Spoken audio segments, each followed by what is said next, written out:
नमस्कार साथियों, एक बार फिर आपके सामने आयोग से कुछ प्रमुख खबरें लेकर आपके इस channel biology by Ruchi ma'am में हाजिर हूँ। कल मंगलवार को आयोग में एक बहुत प्रमुख और बड़ी बैठक हुई, जिसमें आयोग की तरफ से बहुत ही महत्वपूर्ण निर्णय लिए गए। ऐसे निर्णय जिन पर अभ्यर्थियों का काफ़ी दिन से अभ्यर्थियों को इंतज़ार था। तो इस प्रमुख मीटिंग में जो कि कल संपन्न हुई आयोग में कुछ प्रमुख बिंदुओं पर विचार किया गया कि टीजीटी पीजीटी परीक्षा कब कराई जाए, कब एग्ज़ाम कैलेंडर निकलेगा और इसके साथ ही असिस्टेंट प्रोफेसर परीक्षा कब तक करा ली जाएगी। तो इस मीटिंग में आयोग की प्रमुख कीर्ति मैम भी उपस्थित थी और लगभग आयोग के सारे सदस्य उपस्थित थे, लेकिन इम्पॉर्टेंट बात यह है कि परीक्षा नियंत्रक उपस्थित नहीं थे।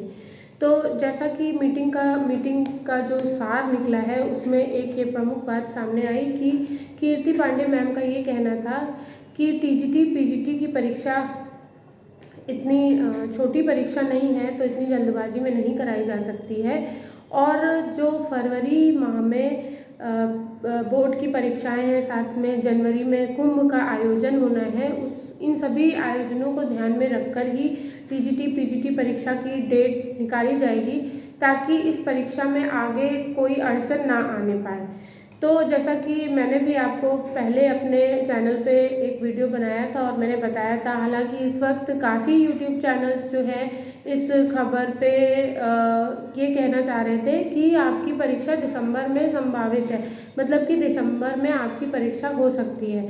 मैंने अपने पिछले वीडियो में बताया था कि ये किसी भी तरह पॉसिबल नहीं है, क्योंकि अगर आप सारी चीज़ों को ध्यान में रखिए, जो आयोग के स्टेप्स हैं, जो उनकी वर्किंग प्रोसेस है, उसके हिसाब से तो मुझे फरवरी से पहले किसी भी हाल में ये परीक्षा आयोजित हुई नहीं दिख रही थी। तो मैंने आपको अपने चैनल में पहले भी बताया था, इस बात से अवगत कराया था कि ये परीक्षा किसी भी हाल में फरवरी से पहले नहीं हो सकती।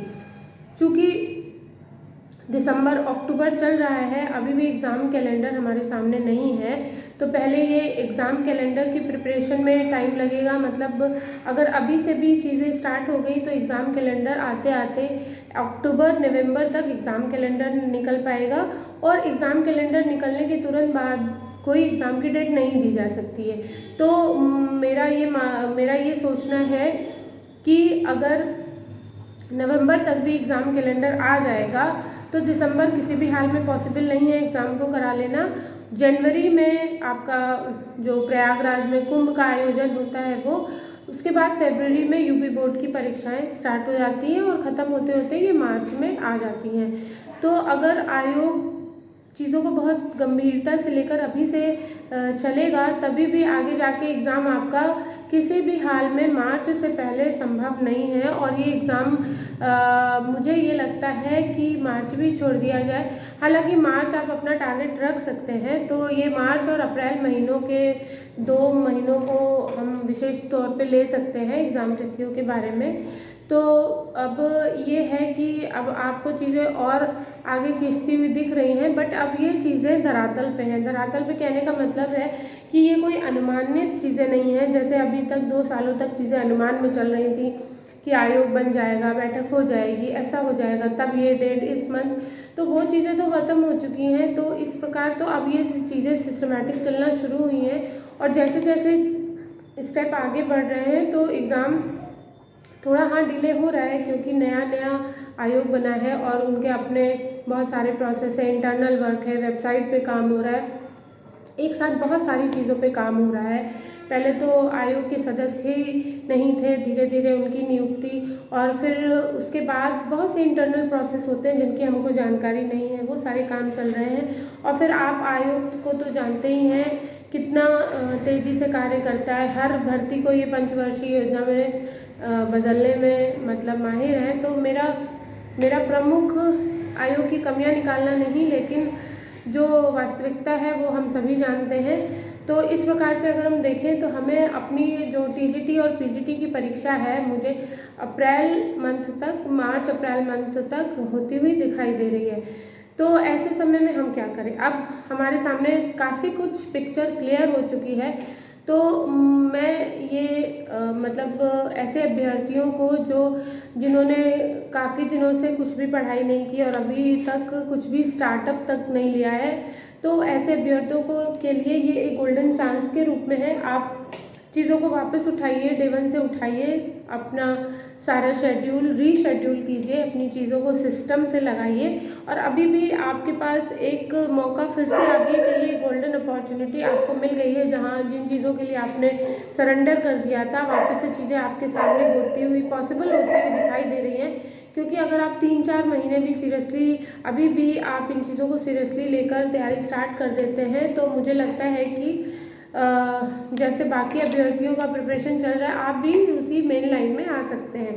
तो ऐसा अभी बहुत समय निकल जाने वाली चीज़ें तो नहीं है, क्योंकि आप खुद देखिए काफ़ी दिनों से ये परीक्षा लंबित है, 2 साल से ऊपर 2.5 साल का समय हो गया है। तो ऐसे में कितने ही लोग अभी पढ़ाई के लिए सीरियस होंगे, मुझे नहीं लगता बहुत ज़्यादा लोग सीरियस होंगे। तो ये डेटा भी आप ध्यान में रखिए कि हाँ, 14 से 14.5 लाख लोगों ने फॉर्म भरा है, तो पूरे 14-14.5 लाख लोग सीरियस नहीं है। काफ़ी कुछ दूसरी परीक्षाओं के में सिलेक्शन हो गया या निकल गए और काफ़ी कुछ लोगों ने मतलब दूसरे इनकम सोर्सेज के बारे में सोचना शुरू कर दिया या प्राइवेट संस्थानों में पढ़ाने लग गए। ऐसे में आप एक पॉजिटिव चीज़ ये सोच सकते हैं कि हाँ, अब मेरे पास मोटा मोटा 4 से 5 महीना तो है ही हाथ में, तो आप अपनी चीज़ों को वापस से देखिए, डे वन मान के स्टार्ट करिए। और इसके लिए प्रिपरेशन के लिए मैंने अपने पिछले वीडियो में आपको काफ़ी जानकारी दी है कि आप स्टेप किन चीज़ों से शुरू कर सकते हैं। सिलेबस उठाइए, सिलेबस के बाद अपने कंटेंट को कलेक्ट कीजिए। मान लीजिए आपने कुछ भी नहीं किया है तो कंटेंट को कलेक्ट कीजिए और इन सब चीज़ों को करते करते हफ्ता भर मान के रखिए कि इन चीज़ों की तैयारी में आपको हफ्ता भर लगेगा। और आपको अगर ऐसा ज़रूरी लगता है तो आप कोई ऑनलाइन कोर्स परचेस कर सकते हैं। आपको लगता है कि हाँ मतलब एक पर्सनल आदमी को समय नहीं मिल रहा है, तो आप ऑनलाइन कोर्स का भी सहारा ले सकते हैं। आप इस समय भी चाहें तो आप सेल्फ स्टडी के साथ भी आगे बढ़ सकते हैं।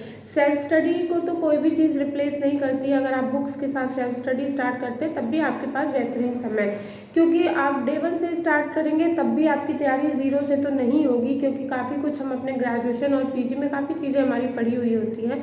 तो अगर ऐसे समय में अगर आप मान लीजिए प्राइवेट संस्थानों से भी जुड़े हुए हैं, तब तो आपका काफ़ी कुछ हिस्सा मतलब स्कूल करिकुलम से मैच करता होता है, तो वहाँ से ही आप मतलब ऐसा भी नहीं है कि आप ज़ीरो से शुरू कर रहे हैं, पहले भी आपको काफ़ी चीज़ें सिलेबस की आपने पढ़ रखी होंगी। तो अपने आप को एक पॉजिटिव फीलिंग मतलब अपने अंदर एक पॉजिटिविटी लाइए और देखिए ये जिन लोगों ने मतलब सब कुछ छोड़ दिया था कि ये फॉर्म भर दिया है और अब कहाँ सीटें इतनी कम है, तो उनके लिए तो स्पेशली बहुत ही अधिक अच्छा अवसर है, गोल्डन अपॉर्चुनिटी है। तो आप अपने लिए एक स्पेशल टाइम टेबल बनाइए। आगे की कुछ वीडियो में मैं कुछ टाइम टेबल को भी शेयर करूंगी और ऐसे लोगों को जिनके पास समय की कमी है, जैसे हाउस वाइफ्स हुई, वर्किंग पर्सनस हुए, तो उनके लिए मैं कुछ स्पेशल टाइम टेबल को भी शेयर करूंगी।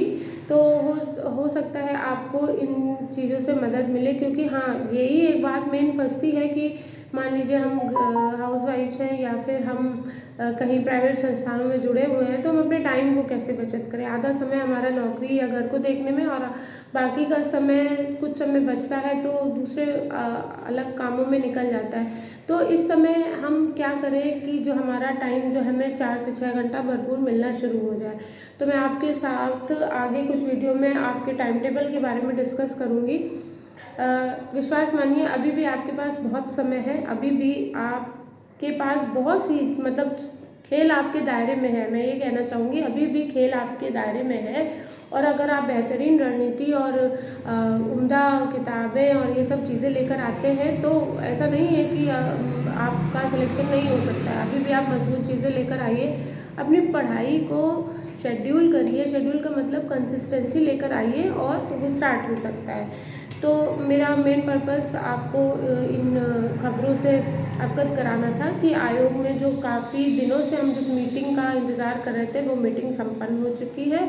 और जैसा मैंने भी अपनी पिछली वीडियो में आपको बताया था कि फरवरी से पहले तो एग्ज़ाम नहीं हो सकता है। तो वैसा ही हुआ। आज कीर्ति पांडे मैम के भी शब्दों से ये पता लगा कि हाँ, एग्ज़ाम किसी भी हाल में मार्च से पहले कराना संभव नहीं है। तो आगे देखिए, कम से कम हम मार्च तक तो अपना मान के रख सकते हैं कि हमारे पास मार्च तक का समय है। तो इसी तरह बहुत सारी चीज़ें हैं अभी एग्ज़ाम को लेके, मैं आपके साथ आगे आने वाले वीडियोज़ में शेयर करूँगी। साथ ही कुछ दिनों के बाद, चूँकि मेरा ये चैनल नया है और मेरे पास बहुत अधिक सेटअप नहीं है, तो मैं अभी कुछ क्लासेस लेकर नहीं आ पा रही हूँ। मेरा आगे जो है कुछ क्लासेस से भी स्टार्ट करने का विचार है, ताकि हम एक अपनी पढ़ाई से जो डेली है हमारी कंसिस्टेंसी बन जाए। मैं आपके साथ कुछ बहुत सारे इंपॉर्टेंट क्वेश्चंस, प्रैक्टिस क्वेश्चंस को भी लेकर आऊँगी, तो हमारी जो है आपके साथ जो है डेली एक रूटीन बन जाएगा। मैं आपको बता दूं, मैं बायोलॉजी विषय के साथ टीजीटी और पीजीटी की तैयारी कर रही हूँ। आप ही की तरह एक संघर्षशील एस्पिरेंट हूँ, बट कुछ चीज़ें होती है कि हम आपस में शेयर करते हैं। आप अपने विचार मुझे दीजिए, मैं अपने सुझाव आप तक देती हूँ। आप भी कमेंट के माध्यम से बहुत सी चीज़ें मुझे गाइड कर सकते हैं, तो इससे हमारी और आपकी दोनों की तैयारी में बहुत अधिक हेल्प मिलेगी। तो आशा करती हूँ इस वीडियो से आपको जानकारी मिली होगी, साथ में पॉजिटिविटी मिली होगी। तो अगर आपको वीडियो ये अच्छा लगा है तो आप प्लीज़ चैनल को सब्सक्राइब कीजिए, लाइक कीजिए और अपने सभी दोस्तों में शेयर करिए। आगे भी इसी प्रकार के वीडियो में आपसे मिलती रहूँगी। तब तक के लिए धन्यवाद।